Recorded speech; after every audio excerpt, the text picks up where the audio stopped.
the Nutcracker. Chapter 1. Christmas Eve.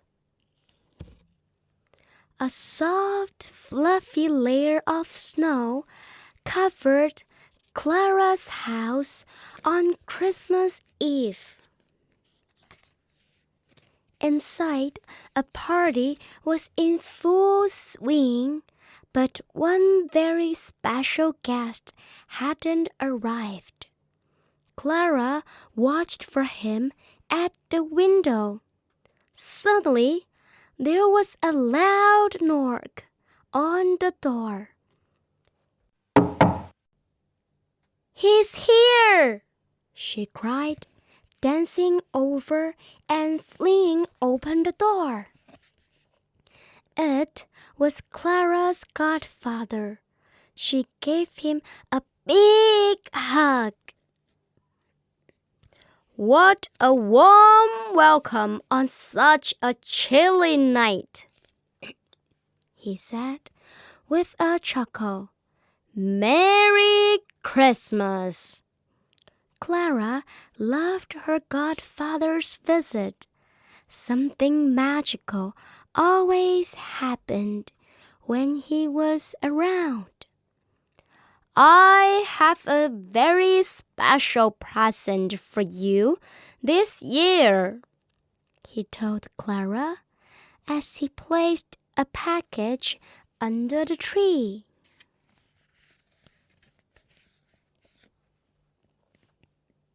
Chapter 2. The Mystery Present.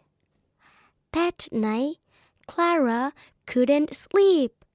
She lay in bed thinking about her present. "It can't hurt if I just have a little pick," she thought. Finally, Clara tiptoed downstairs. She soon found the present tied up with a big red bow. On the ribbon, there was a tag with a message. "Merry Christmas, Clara. I hope this protects you. With love from your godfather, X." "I wondered what godfather means," thought Clara. Slowly, Clara untied the bow and folded back a corner of the paper. Inside, she found a wooden Nutcracker doll dressed like a soldier. Just then, the clock struck midnight. Clara gave an enormous yawn. In a few minutes, she was fast asleep under the tree.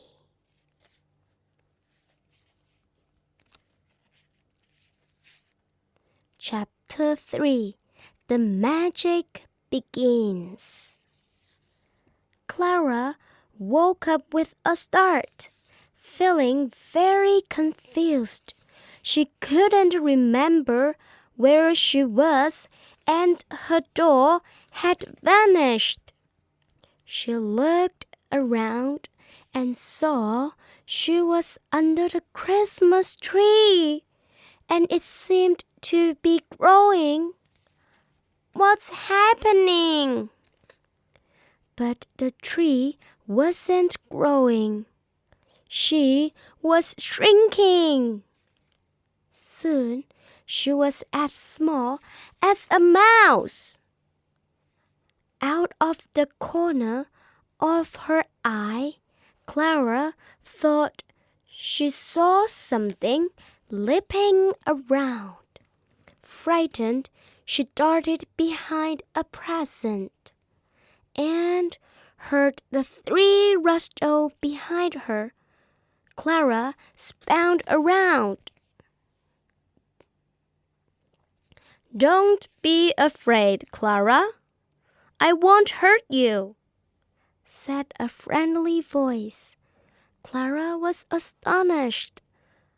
"But you look like—" Her doll had come to life. "I am the Nutcracker Prince," he said with a bow, "and I'm here to protect you. The kitchen mice are plotting to kidnap you." The prince put out a whistle and gave a shrill blow. At once, the lid of the toy box flew open, and a long line of toy soldiers marched out. Standing in rows, they saluted the prince. "Attention!" he cried. "Clara needs our help. Prepare yourselves for battle, men. Wheel out the cannons." Mice began to appear in the shadows. Slowly, they crept closer. Clara hid behind the prince. "Steady, men! Steady!" he shouted. "Wait for the signal and fire!" Huge lumps of cheese flew from the cannons and struck down several mice. Some lumps landed in the corners, and the other mice scampered after them. "Excellent work, man!" roared the prince as the last mouse vanished. But the fight wasn't over yet. "Bravo!" said an evil voice from the shadows. A mouse wearing a crown and an eye patch appeared. "That's the Mouse King," the prince whispered to Clara. "Is cheese the best you can do?" jeered the king. "It will take more than that to beat me. Now, hand over the girl." "I'd rather die," said the prince. "That can be arranged," the Mouse King sneered. Soon, the prince and the Mouse King were locked in battle. Their swords clanged as they danced around the room. "I'll make cream cheese out of you. Take it, you rascally rodent." Then disaster struck.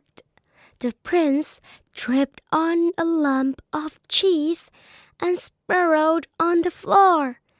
Seizing his chance, the Mouse King put his sword to the prince's neck.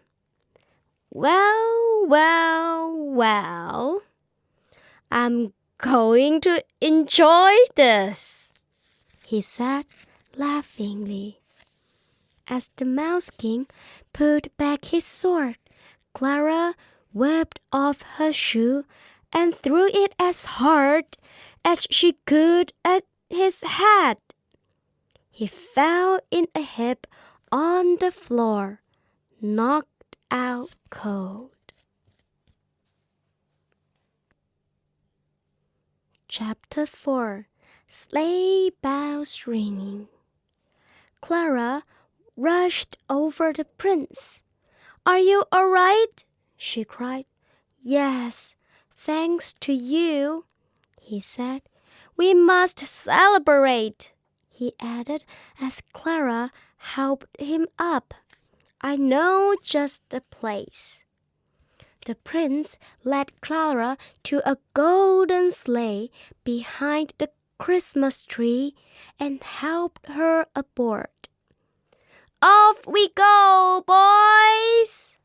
The prince called to his 4 reindeer.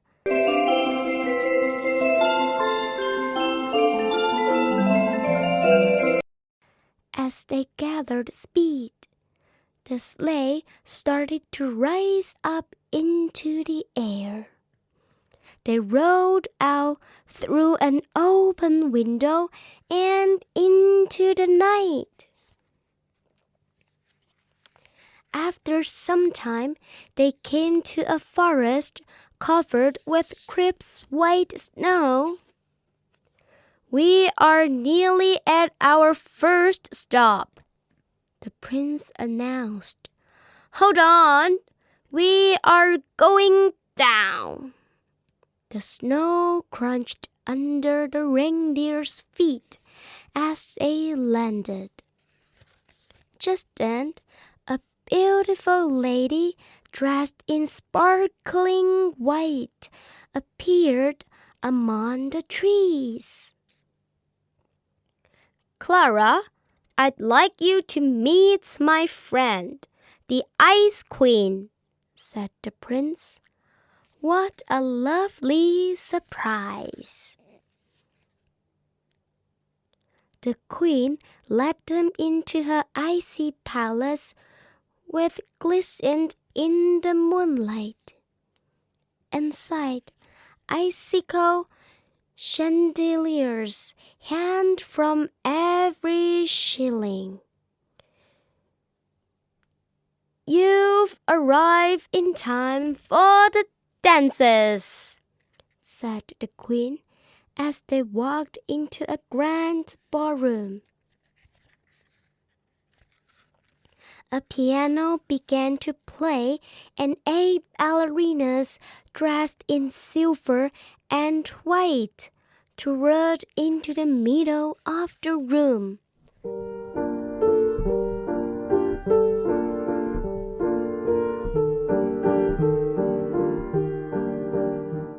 They twinkled like snowflakes as they spun around. I will always remember this, whispered Clara to the prince as the music came to an end. After a game of catch with the palace poodle, it was time to leave. Do we really have to go? Sighed Clara. Yes, we really do, said the prince. There's someone else I want you to meet, and we don't have much time. Goodbye.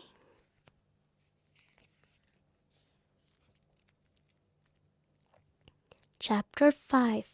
The Land of Sweets. Clara gasped when they reached their next stop. The trees were bursting with marshmallows blossoms, and lollipop flowers sprouted from the ground. Then Clara saw that the mountains were topped with melted chocolate, and milkshake rivers flowed down them. Where are we? She asked, amazed. The lands of sweets, the prince replied. Before them stood a huge marzipan castle, decorated with all kinds of treats. Lifting Clara from the sleigh, he sat her down on the palace steps, and a fanfare of trumpets rang out. At the top, the doors opened and a fairy appeared, dressed from head to toe in pink. Clara, this is Sugar Plum Fairy, said the prince. She rules over the lands of sweets. I hope you have a sweet tooth, said the sugar plum fairy with a smile. She led them into a grand hall where the tables were covered with chocolate cakes, cookies, and candy swirls. Watch the whoopee chairs, whispered the prince as Clara sat down. They are made of raspberry mousse. Clara ate until she thought she'd pop. After the feast, a band struck up and dancers from around the world performed for Clara. First came the dance of chocolate, and a Spanish pair spun around to snapping castanets.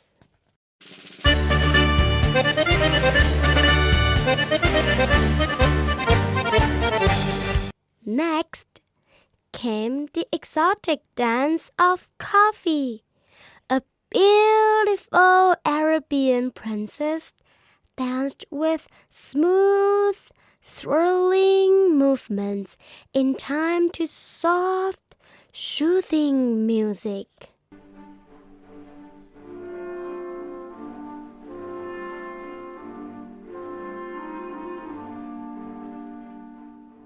The third group of dancers had come all the way from China to entertain everyone with their tea dance.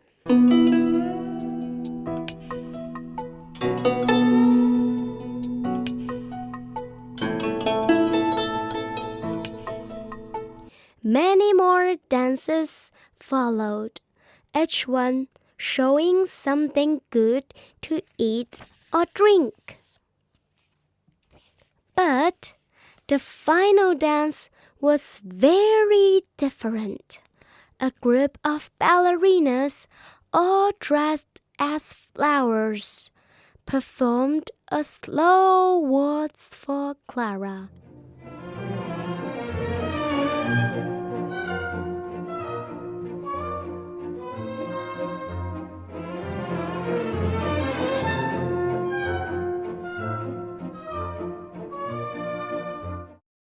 Their arms unfolded gracefully like the petals of a flower as they waved in and out of each other. And now I am afraid it's time for us to go home, said the prince sadly.